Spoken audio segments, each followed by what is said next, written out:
കഴിഞ്ഞ ദിവസം ഈ 5 സംസ്ഥാനങ്ങൾ പിടിച്ചാൽ ഇന്ത്യ ഭരിക്കാമെന്ന തലക്കെട്ടോടുകൂടി ഒരു വീഡിയോ ചെയ്തിരുന്നു. BBC-യുടെ തെരഞ്ഞെടുപ്പുമായി ബന്ധപ്പെട്ടു വന്ന ഒരു ആർട്ടിക്കിൾ അടിസ്ഥാനമാക്കിയായിരുന്നു ആ വീഡിയോ ചെയ്തിരുന്നത്. അതിൽ നേതൃത്വ ഗുണമില്ലാത്ത പ്രതിപക്ഷത്തെക്കുറിച്ചുള്ള ഭാഗങ്ങൾ പറയുന്നുണ്ട്. ഇന്ത്യ തിരിച്ചുപിടിക്കാൻ കേന്ദ്ര സർക്കാരിനെതിരെ രാഹുൽ നടത്തിയ പ്രധാനപ്പെട്ട ഒരു മൂവ്മെന്റ് ആയിരുന്നു ഭാരത് ജോഡോ യാത്ര. പക്ഷേ ആ യാത്ര കൊണ്ട് BJPക്ക് എത്രത്തോളം വെല്ലുവിളി ഉയർത്താൻ രാഹുൽ ഗാന്ധിക്ക് കഴിഞ്ഞിട്ടുണ്ട്? കോൺഗ്രസുകാർ വിശ്വസിക്കുന്നത്, അല്ലെങ്കിൽ മതേതര ഇന്ത്യ എന്ന് ആഗ്രഹിക്കുന്നവർ രാഹുൽ ഗാന്ധിയുടെ നേതൃത്വത്തിൽ ഇന്ത്യ മുന്നണി അധികാരത്തിൽ വരുമെന്നാണ്. പക്ഷേ ശരിക്കും അങ്ങനെ സംഭവിക്കുമോ?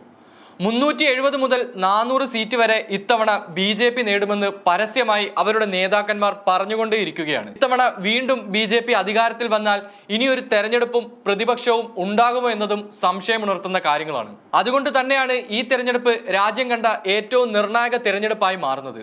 അതിനോടൊപ്പം യാഥാർത്ഥ്യത്തിൽ നിന്ന് പറയുകയാണെങ്കിൽ ഇത്തവണയും BJP തന്നെ അധികാരത്തിൽ വരും. അതുകൊണ്ട് രാഹുൽ ഈ തെരഞ്ഞെടുപ്പിൽ ഇന്ത്യയിൽ മാറ്റം കൊണ്ടുവരുമെന്ന് വെറുതെ പറഞ്ഞതുകൊണ്ട് യാതൊരു ഗുണവുമില്ല എന്നതാണ് കോൺഗ്രസുകാരും BJP സർക്കാർ താഴെ ഇറങ്ങണം എന്ന് ആഗ്രഹിക്കുന്ന ഓരോ പൗരന്മാരും മനസ്സിലാക്കേണ്ടത്.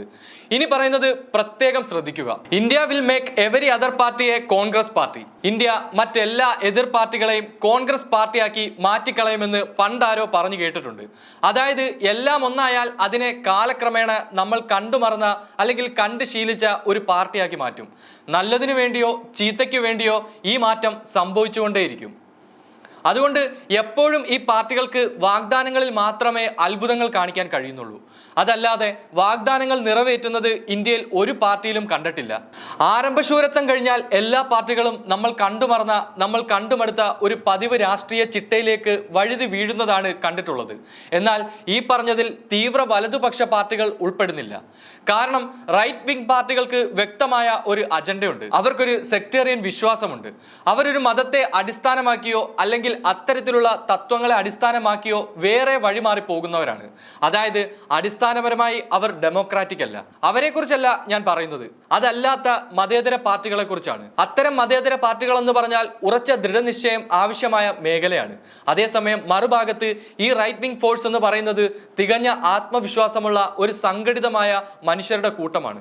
അതുകൊണ്ട് അവരെ എതിർക്കുന്ന കൂട്ടത്തിനും ഉറച്ച ദൃഢനിശ്ചയവും എക്സ്ട്രീം കോൺഫിഡൻസും ഉണ്ടാകണം. അതില്ലെങ്കിൽ ഈ റൈറ്റ് വിങ് ഫോഴ്സിനെ എതിർത്ത് നിൽക്കാൻ കഴിയില്ല. ഈ രണ്ടു പാർട്ടികളും തമ്മിൽ ഇതുപോലെ കൃത്യതയില്ലാത്ത ബാലൻസിംഗ് ആണ് ഇന്ത്യൻ പൊളിറ്റിക്സ് നേരിടുന്ന ഏറ്റവും വലിയ പ്രതിസന്ധി. ഇത് ഞാൻ പറഞ്ഞ വാക്കുകളല്ല, മുരളി ഗോപി പറഞ്ഞതാണ്. ഒരു സ്വകാര്യ ചാനലിന് നൽകിയ അഭിമുഖത്തിലായിരുന്നു നടൻ മുരളി ഗോപി ഈ കാര്യം പറഞ്ഞത്. മുന്നിലുള്ള തെരഞ്ഞെടുപ്പ് വിഷയങ്ങൾ സംബന്ധിച്ചുള്ള ചർച്ചയായിരുന്നു അഭിമുഖത്തിൽ പ്രധാനമായും ഉൾപ്പെട്ടിരുന്നത്. അതിൽ ആം ആദ്മി പോലെയുള്ള പല പൊളിറ്റിക്കൽ ചോയ്സുകൾ ഉണ്ടായിട്ടും എന്തുകൊണ്ട് രാജ്യത്ത് ഇങ്ങനെയൊക്കെ സംഭവിക്കുന്നു എന്ന അവതാരകയുടെ ചോദ്യത്തിന് മുരളി ഗോപി നൽകിയ മറുപടിയാണ് കുറച്ചു മുൻപ് പറഞ്ഞത്. എന്താണ് അദ്ദേഹം പറയുന്നത്? നമ്മുടെ ചരിത്രവും നിലവിലെ രാഷ്ട്രീയ അവസ്ഥകളുമാണ് അദ്ദേഹം പറയുന്നത്. ഇന്ത്യ മറ്റെല്ലാ എതിർ പാർട്ടികളെയും കോൺഗ്രസ് പാർട്ടിയാക്കി മാറ്റിക്കളയുമെന്ന് പണ്ടാരോ പറഞ്ഞു കേട്ടിട്ടുണ്ട്. വർഷങ്ങളായി നമ്മൾ കണ്ടുകൊണ്ടിരുന്ന സത്യമായ കാര്യമാണത്. ശക്തമായ പ്രതിപക്ഷമില്ലാതെയായിരുന്നു കോൺഗ്രസ് ഈ കഴിഞ്ഞുപോയ കാലത്തിൽ ഇന്ത്യ ഭരിച്ചുകൊണ്ടിരുന്നത്. എന്നാൽ ശക്തമായ പ്രതിപക്ഷം വന്നതോടുകൂടി കോൺഗ്രസ് തകർന്നടിയുന്നതാണ് കണ്ടത്. അതായത് വളരെ ശക്തമായ ഒരു പ്രതിപക്ഷമായ കോൺഗ്രസിനെ BJP അവരുടെ വാഷിംഗ് മെഷീൻ പ്രക്രിയയിലൂടെ വളരെ നിസ്സാരമായി ഇല്ലാതെയാക്കി. ചുരുക്കി പറഞ്ഞാൽ മുരളി ഗോപി പറഞ്ഞതുപോലെ ദൃഢനിശ്ചയമില്ലാത്ത അണികളുള്ള ഒരു പാർട്ടിയായി കോൺഗ്രസ് മാറി. ഇന്ത്യ എങ്ങനെ BJP ഭരിക്കുന്നുവോ അത്തരത്തിൽ തന്നെയാണ് BJP കോൺഗ്രസിനെ തകർക്കാൻ ശ്രമിക്കുന്നത്, അല്ലെങ്കിൽ തകർത്തുകൊണ്ടിരിക്കുന്നത്. നമുക്കറിയാം, പലതരം ആദർശങ്ങളുള്ള രാഷ്ട്രീയ പാർട്ടികളും മതസംഘടനകളും വ്യത്യസ്ത ഭാഷകൾ സംസാരിക്കുന്ന വ്യത്യസ്ത സംസ്കാരമുള്ള അണികളുമൊക്കെ ഉൾപ്പെട്ട ഒരു പാർട്ടിയാണ് കോൺഗ്രസ് പാർട്ടി.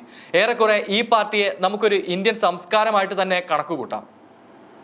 അത്തരം വ്യത്യസ്ത ആദർശങ്ങളുള്ള പാർട്ടികളെയും നേതാക്കന്മാരെയും ഒരുമിച്ച് നിർത്തി മുന്നോട്ട് കൊണ്ടുപോകുക എന്നത് വളരെ കാഠിന്യം പിടിച്ച ഒരു കാര്യമാണ്. എന്നാൽ അവിടെ വിഭാഗീയത കൊണ്ടുവരാൻ വളരെ എളുപ്പവുമാണ്. അത് തന്നെയാണ് BJP ഇന്ത്യയിൽ പയറ്റുന്നതും കോൺഗ്രസിൽ പയറ്റിയതും. അതുകൊണ്ട് തന്നെയാണ് ഒരു തെരഞ്ഞെടുപ്പ് വിജയിച്ചു കഴിഞ്ഞാൽ ഒരു റിസോർട്ട് മുഴുവനായി കോൺഗ്രസിന് ബുക്ക് ചെയ്യേണ്ടി വരുന്നത്. ഇന്ത്യ മുന്നണി എന്ന നിലയിൽ എല്ലാവരും ഒരുമിച്ച് നിന്ന് പൊരുതുക എന്നത് പ്രതീക്ഷ ഉണർത്തുന്ന ഒന്നാണ്. എന്നാൽ അത് പിളർത്താനും BJPക്ക് നിമിഷ നേരം മതിയാകുമെന്നതും നമ്മൾ മനസ്സിലാക്കിയിരിക്കേണ്ട ഒരു സത്യം മാത്രമാണ്. ഇതെല്ലാം ചൂണ്ടിക്കാണിക്കുന്നത് പ്രതിപക്ഷത്ത് ശക്തനായ ഒരു നേതാവില്ലാത്തതാണ്. അതുകൊണ്ടാണ് രാഹുൽ ഗാന്ധിക്ക് പകരം ധ്രുവ് റാട്ടിയെ പോലെയുള്ള നേതാക്കൾ ഇന്ത്യയിൽ വരണമെന്നുള്ള ചർച്ചകൾ പോലും പൊട്ടിമുളച്ചത്. ഒരു പ്രതിപക്ഷ നേതാവല്ലാതായിരുന്നിട്ട് കൂടി നമ്മുടെ നാട്ടിൽ നമ്മുടെ സർക്കാരിനെതിരെ ശ്രീ രമേശ് ചെന്നിത്തല പുറത്തു കൊണ്ടുവന്നത്ര വിഷയങ്ങളുടെ പകുതി പോലും രാഹുൽ ഗാന്ധിക്ക് മോദി സർക്കാരിനെതിരെ പാർലമെന്റിൽ ചൂണ്ടിക്കാണിക്കാൻ കഴിഞ്ഞിട്ടില്ല എന്നത് യാഥാർത്ഥ്യമാണ്. അതുകൊണ്ടുകൂടിയാണ് വിദ്യാസമ്പന്നരും നിലപാടും ദൃഢനിശ്ചയവും ആത്മവിശ്വാസവും വസ്തുതകൾ മുൻനിർത്തി വിഷയങ്ങൾ അവതരിപ്പിക്കുന്ന പുതിയ തലമുറയെ സോഷ്യൽ മീഡിയ ചർച്ചകളിലെങ്കിലും ഒരു പുതിയ ചോയ്സ് ആക്കി മാറ്റുന്നത്. എന്തായാലും മാറ്റങ്ങൾ സംഭവിക്കും എന്ന ശുഭപ്രതീക്ഷയിൽ തന്നെ ഈ തെരഞ്ഞെടുപ്പിനെ നമുക്ക് അഭിമുഖീകരിക്കാം.